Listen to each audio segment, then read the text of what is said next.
이 시간 함께 볼 하나님의 말씀은 히브리서 3장입니다. 신약 성경 히브리서 3장 7절부터 11절까지의 말씀입니다. 히브리서 3장 7절부터 11절까지 말씀 제가 봉독합니다. 그러므로 성령이 이르신 바와 같이 오늘 너희가 그의 음성을 듣거든 광야에서 시험하던 날에 거역하던 것 같이 너희 마음을 완고하게 하지 말라. 거기서 너희 열조가 나를 시험하여 증언하고 40년 동안 나의 행사를 보았느니라.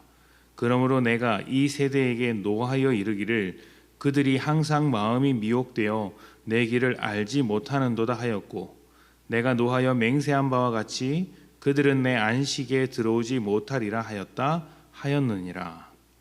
아멘. 다른 사람의 말을 듣지 않고 고집만 피우는 사람이 있다면 여러분은 어떤 마음을 품게 되겠습니까? 좀 답답하시겠죠? 잘 아는 길이라고 하면서 자신만만한 표정으로 내비게이션을 무시하는 남편이 결국에는 엉뚱한 곳에 도착하더라. 그러면 답답하죠. 머쓱해진 남편은 길이 달라졌다거나 건물이 새로 생겨서 찾기가 어려웠다 말을 하겠지만 변명일 뿐입니다. 남편만 그런 것이 아니라 아내도 그렇겠죠.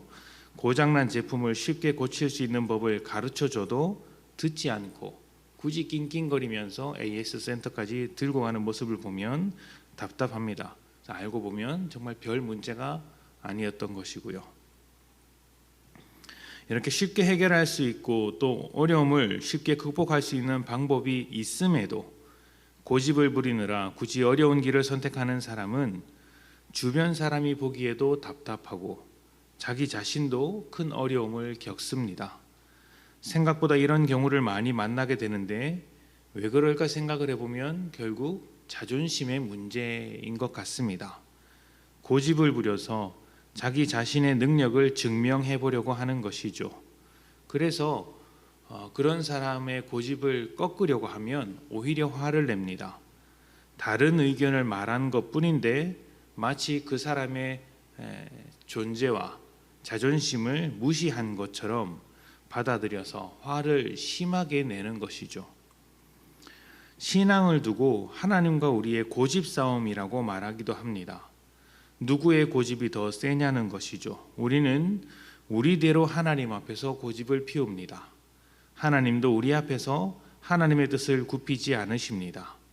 놀라운 점은 우리의 고집이 하나님의 고집을 이길 때가 굉장히 많다는 것이죠.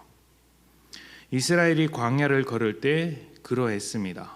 광야 한가운데서 하나님을 경험하고 하나님의 음성을 들었으나 이스라엘은 자기의 고집, 그 죄적인 고집을 꺾지 않았습니다. 애굽으로 돌아가려고 했고 물과 음식으로 불평했고 시내산에서는 하나님을 대신해 새로운 우상, 금송아지라는 우상을 만들기도 했습니다. 그리고 가나안 땅 앞에서는 그 땅에 들어가기를 거절하기도 했습니다. 하나님의 뜻은 가나안 땅에 들어가는 것이었으나 그들의 고집으로 그들의 완고한 마음으로 가나안 땅 들어가기를 거절했던 것이죠. 문제는 이것입니다. 이스라엘의 완고한 마음이 이스라엘을 복되게 만들었느냐 하는 것입니다. 그들이 원하는 대로 애굽으로 돌아갔다면 행복했을까요? 고된 노예의 삶을 계속해서 살아야 했을 것입니다. 또 그들이 원했던 대로 금송아지라는 우상을 따르면서 살았다면 좋았을까요? 헛된 것을 따르는 인생이 되었을 뿐이죠. 이스라엘의 고집은 이스라엘을 복되게 하는 것이 아니었고 오히려 이스라엘을 망하게 하는 것이었습니다. 그러나 하나님의 고집은 다릅니다. 하나님의 고집은 하나님을 위한 것이 아니라 사람을 위한 것입니다. 사랑이신 하나님은 끝까지 사랑하심으로 고집을 부리신 것입니다. 자녀의 고집과 부모의 고집이 충돌하는 순간 부모는 자녀의 고집에 져주는 것 같지만 사실은 아니죠. 부모로서의 역할을 포기하지 않겠다는 것이 부모의 고집입니다. 부모의 끈질긴 사랑의 고집이 자녀를 한 인간으로서 성장하게 만들지 않습니까? 광야에서 이스라엘의 고집은 하나님의 안식에 들어가지 못하게 만드는 장애물이었습니다. 너무 당연한 것이죠. 하나님은 그 능력과 사랑으로 인도해 주시는데 사람의 고집이 하나님을 거절해 버리니 하나님께서 준비하신 안식을 받지 못하는 것입니다. 너무나도 당연한 결과입니다. 어쩌면 우리의 삶에서 고민하는 것들, 우리의 삶에 찾아오는 문제들, 수많은 환난 속에서 우리가 하나님께서 약속하신 안식을 얻지 못하는 이유도 이스라엘과 같은 고집이 우리에게 있기 때문은 아닌가 생각해 봅니다. 하나님의 뜻보다 나의 생각을 내세우는 고집, 나를 주장하기 위해서 하나님을 거절하는 고집이 우리를 하나님의 안식으로부터 멀어지게 만드는 것입니다. 그럼에도 우리 아버지 되신 하나님은 우리를 향하신 사랑의 고집을 꺾지 않으십니다.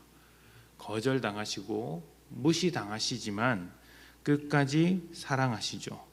십자가를 지고 죽으시기까지 그 사랑을 증명하셨고 지금도 계속해서 다가오시며 말씀하시고 사랑하십니다.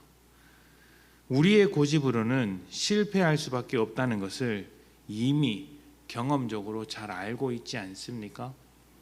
그럼에도 이 고집을 포기하지 못하는 이유가 무엇이겠습니까? 우리의 고집, 어쩌면 우리의 자존심일 수도 있는 그 모든 고집들을 내려놓고 하나님의 신실하심, 하나님의 고집 안으로 들어가십시다.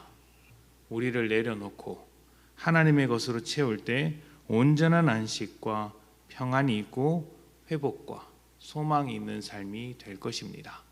하나님의 일하심을 안으로 들어가는 복된 성도님들이 되시기를 축복합니다. 함께 기도합시다.